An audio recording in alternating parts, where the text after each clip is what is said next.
Before she was Wonder Woman, before she stood among the greatest champions of Earth, she was Diana, the daughter of Themyscira, shaped not by war, but by destiny. Hidden beyond the mortal world lies Themyscira, the mystical island of the Amazons, a paradise veiled in myth and protected by divine magic. Time flows differently here.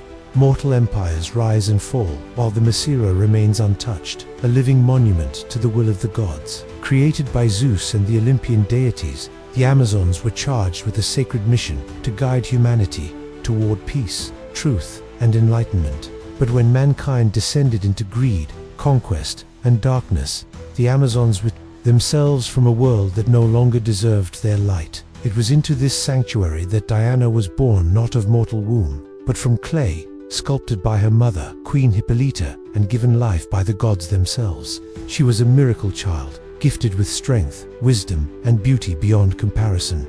Raised among immortal warriors, Diana trained harder, ran faster, and struck truer than any of her sisters. Though she was forbidden from learning the truth of her origins, the spark of purpose burned within her from an early age. Her days were filled with discipline, but her heart longed for more.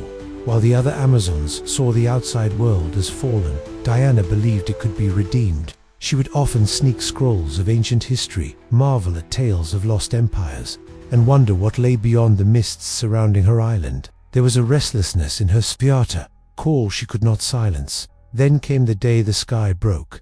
A strange metal burden, like anything seen before, crashed through the protective barrier of Themyscira. It fell from the sky in flames, spiraling into the ocean. From it emerged a man, Steve Trevor, a spy and soldier from a world engulfed in war. He brought news of a global conflict that threatened to consume millions. For the first time in her life, Diana saw the face of a man.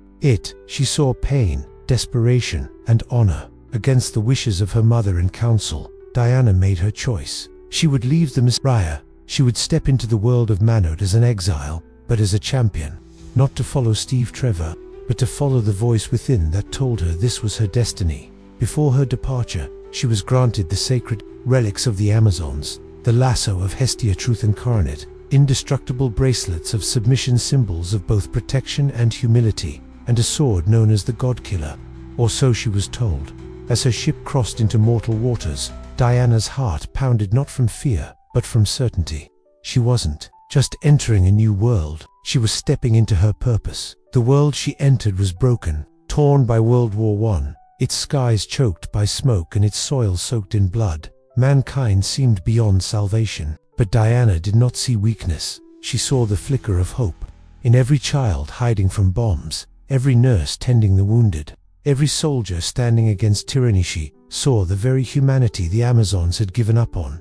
It was during her journey, with Steve and his allies, Charlie, Samir, and Chief, that Diana discovered something greater than strength. She witnessed sacrifice. She learned the complexity of mankind, how capable they were of both cruelty and compassion. And with each act of courage, each innocent life saved, her conviction grew stronger, but shadows loomed. The war was not simply political, it reeked of divine interference. Diana became convinced that Ares, the god of war, was manipulating mankind into endless conflict, and if she could destroy him, she believed the war would end. As she stormed the battlefield of no man's land, deflecting bullets and inspiring soldiers to rise behind her, Diana became more than a warrior. She became a symbol, a myth reborn, Wonder Woman. But her greatest trial was yet to come. Diana had trained her entire life for a war she was never meant to fight. But destiny has little patience for rules. As Steve Trevor's crash landing shattered the tranquility of Themyscira, so too did it shatter the illusion that the Amazons could remain untouched by the outside world. Against her mother's wishes, Diana made the impossible choice to leave the only home she had ever known and step into a world of chaos, pain, and conflict. A world of men armed with the lasso of truth, the bracelets of submission, and the mythical God-Killer sword. She ventured into early 20th century Europe. The world was at war, and Diana saw devastation on a scale even she hadn't imagined. It wasn't just the bullets or bombs that shocked her. It was the cruelty, the apathy, the despair.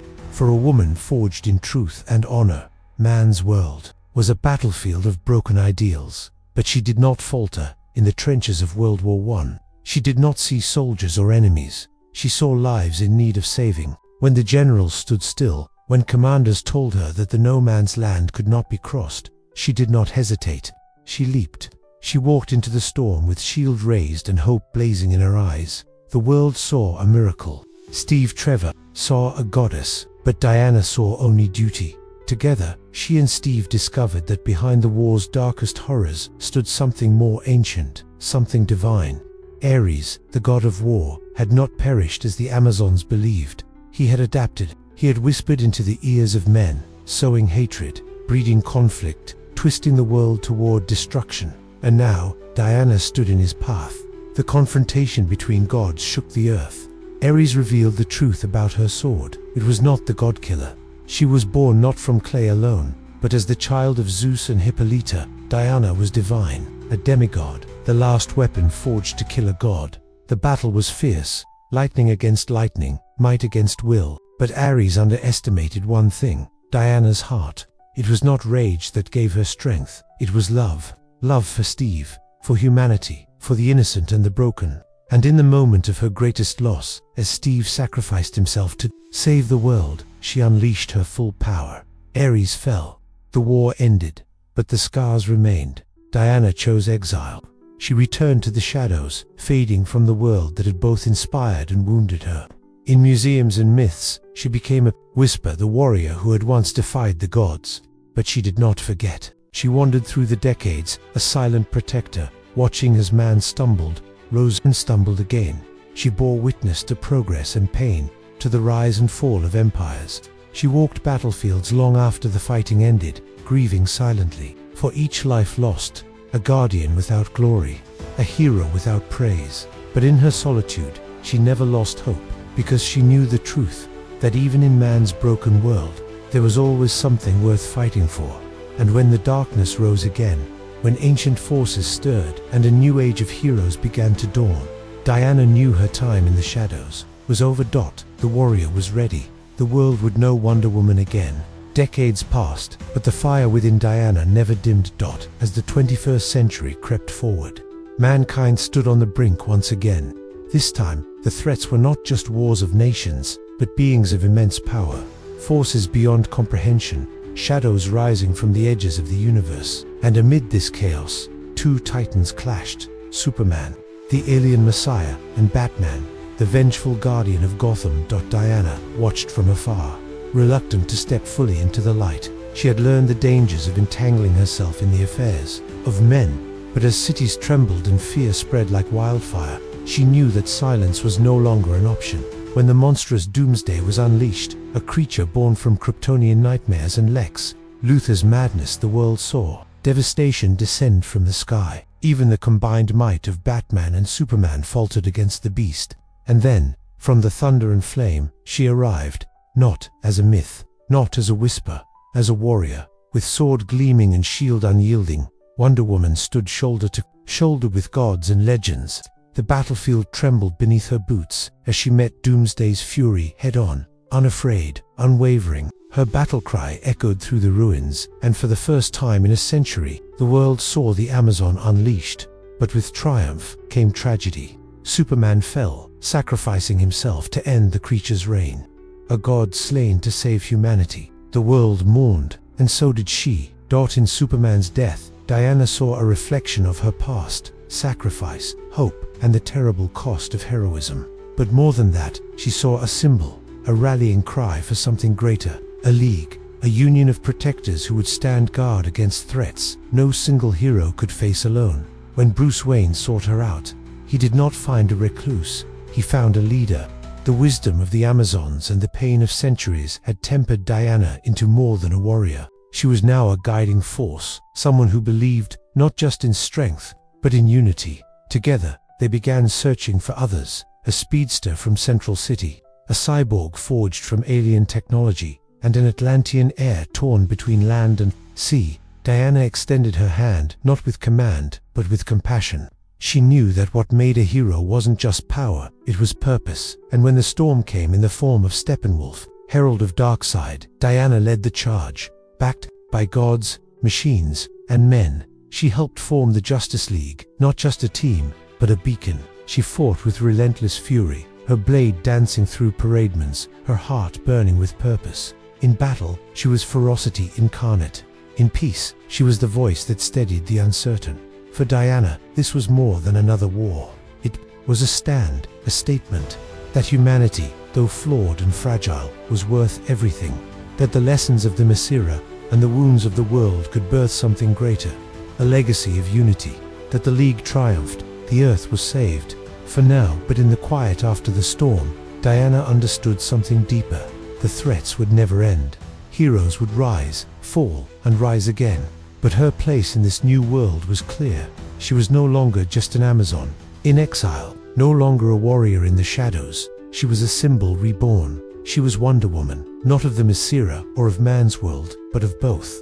The bridge, the shield, the light, and her mission was just beginning. Centuries may pass, but some legends never fade. Long after battles were won and alliances forged, Diana of Themyscira remained, not just as a warrior of justice, but as a sentinel of hope in an ever-changing world. Her immortality, once a quiet burden, had become a sacred responsibility. She had walked beside gods and mortals, witnessed empires rise and fall, seen both humanity's brightest light and deepest darkness, and still, she stood with the Justice League established. Diana became more than a fighter on the front lines.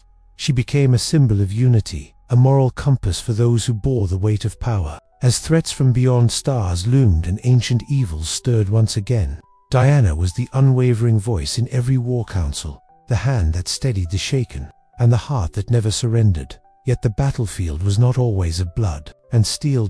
As centuries unfolded, Diana turned to diplomacy, to guiding generations of heroes and mentoring those who would carry the torch. From young metahumans discovering their strength to gods reborn in a new age, she became the silent architect of a world where justice meant compassion, where strength meant wisdom. She watched Earth's mightiest grow old and pass on. Clark returned as a beacon of peace. Bruce vanished into legend. Others came and went, but Diana remained, not untouched by time, but transcendent of it. Her eyes, once filled with wonder, now bore the weight of countless lifetimes, and yet they still burned bright.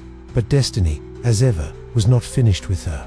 When the multiverse began to fracture, when timelines collided and realities trembled, under the weight of cosmic imbalance, Diana found herself once more in the heart of a storm. Worlds where she never existed, or where she had become something else entirely, spilled into her own. 1,000 versions of herself, some noble, others corrupted. And from the chaos, a greater truth emerged.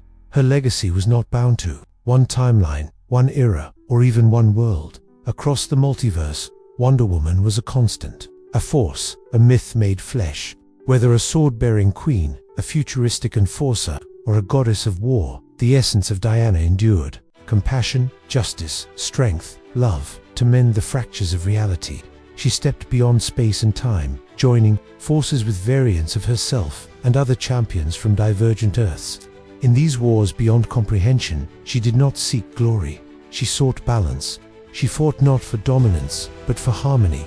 And as the final battle for the multiverse reached its climax, as gods, monsters, and echoes of forgotten worlds clashed, it was Diana who held the line. Her lasso, not just a weapon but a symbol of truth, bound together the broken pieces of existence. Her shield turned aside not just blows, but despair itself. In the end, it was not strength that saved the multiverse, it was faith. Her faith in unity, her unshakable belief that light, no matter how dim, could always shine through darkness. When the battle ceased and the cosmos exhaled, Diana stood alone, not in solitude, but in serenity. Her task was done. For now, the worlds realigned, the League remembered, and the legacy she built. Eternal. She returned to Themyscira, not as a prodigal daughter, but as its greatest champion. The Amazons, proud and ageless, welcomed her home. But even there, she knew the call would come again. Another war, another world, another generation needing a Wonder Woman. And when that time came, she would rise once more, not for fame, not for vengeance, but because it is who she is, the immortal, the protector, the bridge between gods and mortals, the warrior forged from truth. She is Wonder Woman, forever.